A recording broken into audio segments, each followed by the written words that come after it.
You know that feeling when you go to pick up a book to just read or listen for a few chapters before bed and suddenly it is 2 a.m. and you are fully invested in a rebel uprising, secret identities, and a rule-following captain of the guard who really shouldn't be that attractive? Yeah, that was me with the Crimson Moth Duology by Kristen Ciccarelli. This book had me hooked from the first page to the last. I could not stop turning. I could not put down my headphones. If you love a fast-paced romantasy that is technically YA with tension, betrayal, a touch of rebellion, magic, and a fantastic message, you are going to want this on your TBR ASAP, and we are breaking it down today.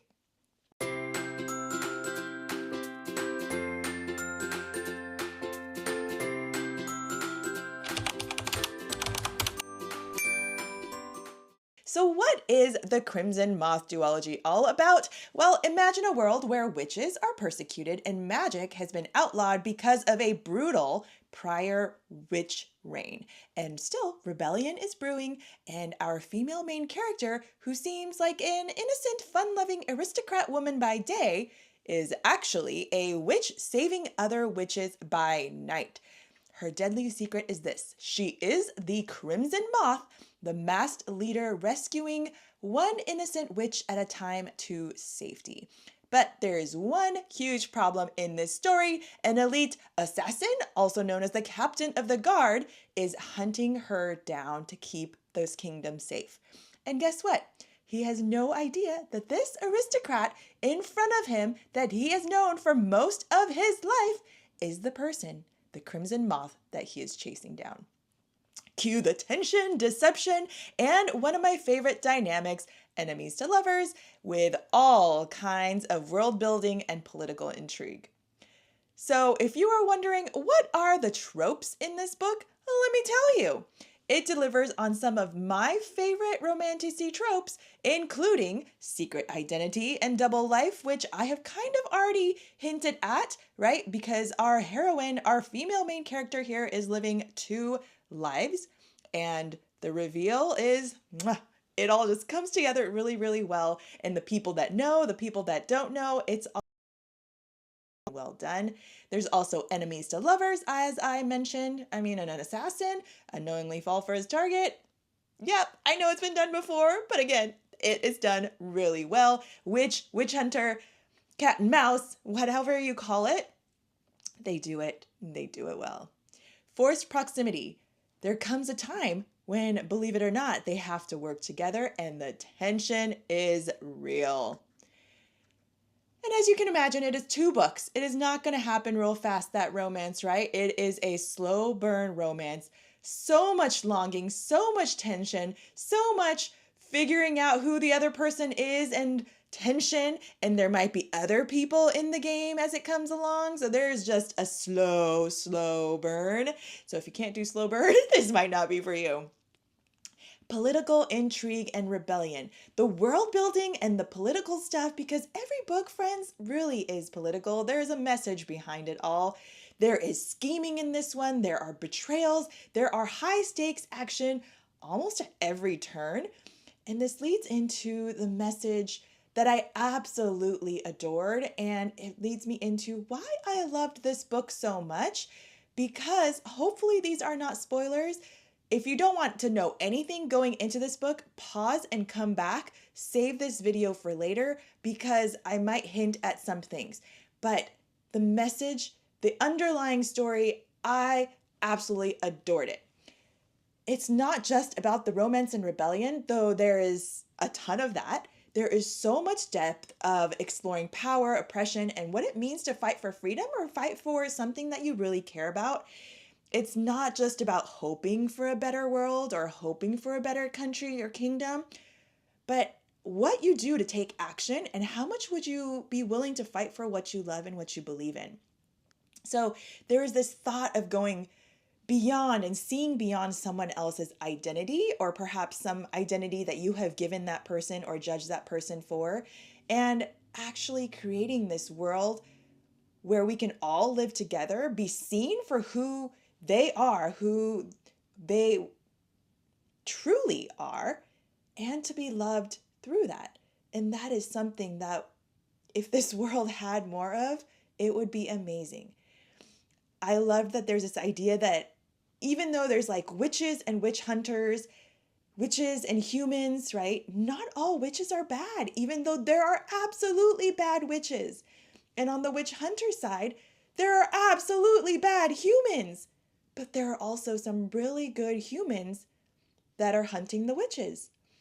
And even within a family, there are good and bad people, right? Good and bad witches within the same household. And it also brought in all kinds of people and characters into this book. There are all kinds of skills people have, all kinds of generations, all kinds of appearances, all kinds of jobs, all kinds of sexual orientations. And throughout this book, everyone has a part to play.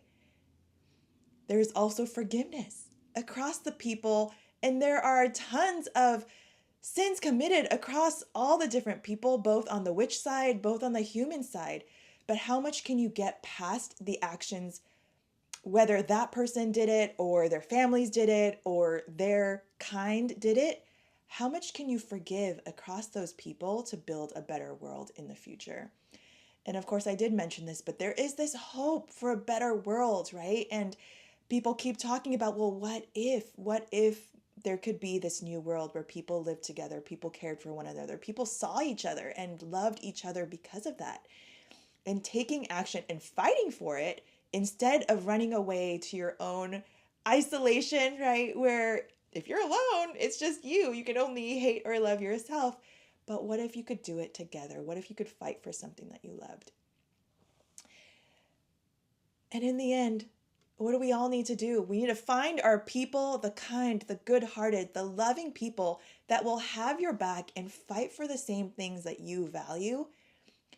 And you might even find that in someone that was unexpected when you look beyond that facade, look beyond what that person is portraying, look beyond what you might have already stereotyped them as, and see what is hiding underneath.